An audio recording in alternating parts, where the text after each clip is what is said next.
tinupad. Naalala mo pa ba noong walang-wala pa tayo? Di ako umalis sa tabi mo, sinamahan kita sa lahat. Maliit man ang kingkita mo, pero masaya pa rin kasi buo tayong pamilya. Tinulungan kita makapasok sa trabaho dahil sabi mo sa akin, mahal para sa atin lahat ng to. Ako ang unang naniwala, ako ang sumalo sa lahat ng problema at gastusin, hanggang makabangon ka kahit mauubos pa. Ako ay ayos lang basta buo tayong pamilya.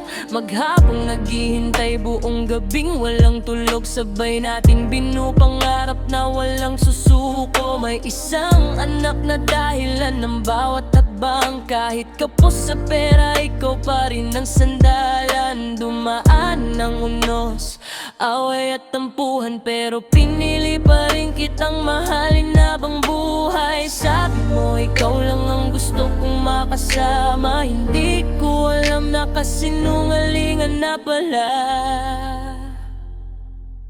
Nangako ka sa'kin ng habang buhay, pero sa iba mo pala tinupad ang kalat at singsing. Habang ako'y nagsusukat ng wedding gown, may iba ka nang tinatawag na asawa ngayon. 8 years parang usok lang na nawala, isang mensahe lang kumuho ng mundo ko.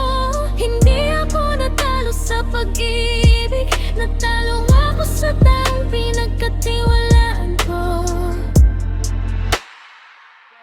Naalala ko pa prenup natin, nakangiti pa tayo.